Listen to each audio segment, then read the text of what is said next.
Well, hello everyone. How you doing? I hope you're great. I hope COVID has been passing you over and life with lockdowns isn't getting you down too much. But for right now, it's time for answers to the September AMA, all over the month of September. Any supporter on Patreon or Subscribestar who gives more than $3, or $3 or more, I should say, can ask me anything they want, and we've got two of them. The first one is on Patreon, and it's from Josh Havins. He asks, what does Ubuntu Livepatch actually do, and is it worth turning on? Also, Kyle Rittenhouse is a hero and did nothing wrong. Well, the second one is a statement, not a question, but it's true, so good to have it in there. I don't know if there's ever been a case where the prosecutor in the criminal complaint put everything that the defense attorney needed for his defense. That's kind of weird to me. It's kind of the opposite, usually they're withholding exculpatory evidence in arguments, but nope, they're right there. So anyway, your question. So you're talking about Linux, and Linux is the kernel of the Ubuntu operating system. It's the base system that runs, and everything else runs on top of that. All the things that you use, the GUI and the utilities and everything else, that's actually not Linux. Linux is just the core technology that helps all of that run. So when you are updating Linux, Ubuntu or whatever your distro is, they're going to be using apt or whatever to send you down updates to all your software, and they update everything. They update the web browser, they update the interface you're using. That might be a GUI like GNOME or KDE. I think Ubuntu is still trying their Unity thing. I think they were going to abandon that at some point, but I don't know what happened with that. My laptop's Ubuntu, but it uses Mate, which is a different one. But anyway, it can update all of these things without you having to restart the computer, which is so amazing because Windows makes you restart everything at the drop of a hat.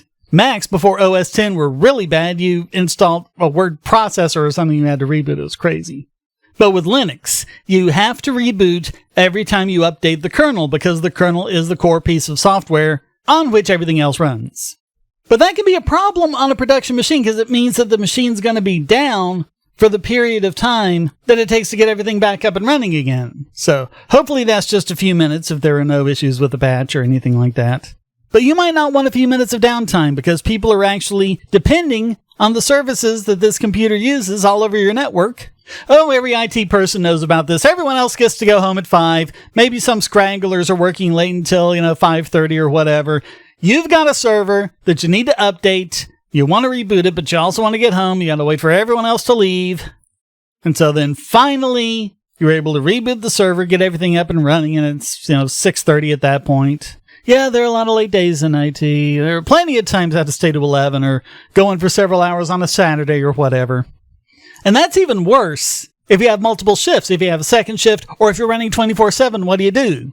There are all these crazy things like you have a second server set up as a backup, so then you have to point everything to the second server, wait for everything to kind of sync up, then you can reboot the first one and then point everything back. It's a headache. It is such a headache. Livepatch is so nice. Livepatch is something that the kernel developers are working on. It's not specific to Ubuntu, but it's something that you can't just send out generally for Linux and say, hey, all Linux users run this.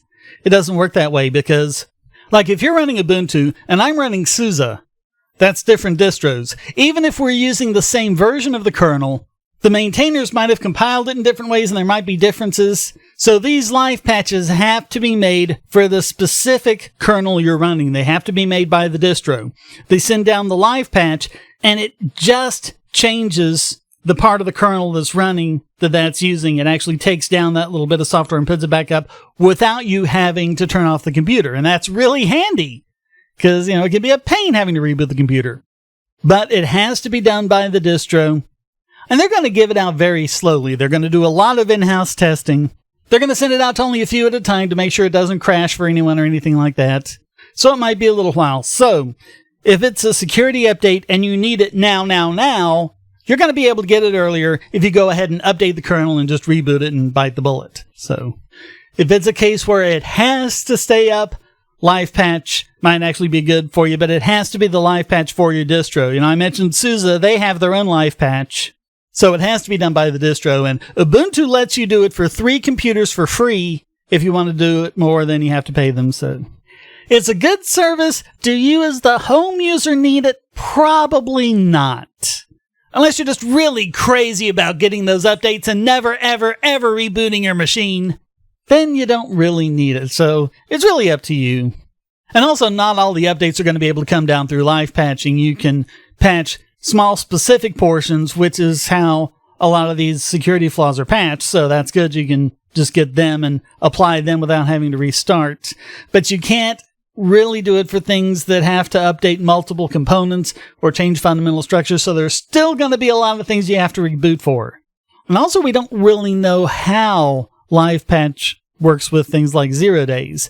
You know, you want to take down the 0-day vulnerability and put up the version of that little part of the kernel that doesn't have that. But is there anything left behind that they might be able to sneak through? So I would say if security matters to you more than uptime, don't use live patching, just update it and reboot. But if you're really, really concerned about keeping things up and running, but you still need to keep it patched, then you would go with live patching. So, all right, let's go over to Subscribestar, where Tomasz Xaon asks about currency. He says, do you think any currency would have as much social power as it has today, i.e. power to keep people doing things they don't agree with, if not for taxes, which can be paid only with the domestic currency? For example, Joe has a job. One day he learns how company deals with partners and he don't like it. He think it can and should be done differently. After discussions, he learns there's no way he can influence how company does stuff. He has food and other supplies, but he also has bills and property taxes to pay. So he thinks it's unreasonable to submit a resignation and stays in the job for the next year or so. For this example, question is, would Joe decide differently if not for being obligated to use currency through taxes, or paying bills and debts with things other than currency wouldn't become a more common thing in society at the current level of development, even in the absence of taxes? All right, let's start with the first part. Taxes can only be paid with the domestic currency. Well, Venezuela is proving that wrong, isn't it? Because they're saying, hey, whatever you make, if you make money using Dash, then you owe us whatever the tax rate is. You owe us that amount of Dash. Just give us that cryptocurrency. So, yep, they can tax cryptocurrency. Now, it might be more difficult. Withholding might be possible. If the employer sends you Dash, well, he'll just go ahead and withhold that part, maybe put it in an escrow, or the way it works now is pretty much you go ahead and send it to the government and the government refunds you. They could possibly do that, but it would be really difficult to freeze your assets and take it. They could garnish your wages the same way, but they couldn't really freeze the assets you already have. They'd need to get hold of the private key to do that. So it depends on how well you've secured the private key. So I think the ultimate result of this, as far as taxes are concerned, is that people would be hit in the face with how much they're actually paying. And right now, so much is made to disguise that. So that might make a difference, but just as far as the power to tax is concerned, they'll still be able to tell you. They still have the guns. They can still tax you. So the second part, I think, is a couple of different things. One is he still beholden to work at that company because he needs the money they're using? And I don't really see how that's much of an issue. Because if you go to a different company and you're paid in crypto, well, you can pay your bills using crypto. And the guy I really recommend for how to do this is a guy named Joel Valenzuela. I'll try and find a link and put it below. But he's been living off of cryptocurrency and nothing else since, 2016, 2015, something like that. It's been years, and he's lived solely off of cryptocurrency. But how do you pay your power bill if your power bill only takes dollars? Well, there are services, and maybe I'll go and find a good one and put the link to it in the description box, but basically you have an account with crypto in it, and you just use it like a debit card, and then you go and pay your bills, and it automatically sends your money through the exchange with the right amount and everything and goes to pay the bills. So this is possible. In fact, it is already being done. You got to put some work into it. It's not going to be something just anyone is going to do casually, at least for the time being. But people are building out these solutions, so I think really the only thing keeping crypto behind at the moment is just the regulatory fears, because people don't know what's going to be required of them as far as making that transfer from crypto to fiat, or what happens when a business starts paying its customers in crypto, things like that. So it's the uncertainty of the market that's holding it back. And government, as always, is right in the middle obstructing the whole thing. We would have so much progress now if it weren't for government, but that's just the way it is. So thank you so much for watching. If you liked this video, please hit like, subscribe, and the bell. There is definitely some shadow banning going on from the feedback I've been getting from people. So really anything you can do to share this video far and wide would be very welcome. Also, YouTube tends to demonetize videos like this, so if you don't see an ad, how about making a small contribution? You can do so at donate.bogosity.tv using PayPal or crypto, or becoming a regular supporter at Patreon or Subscribestar, or watch my videos on bittube.tv, which is always monetized and never censored.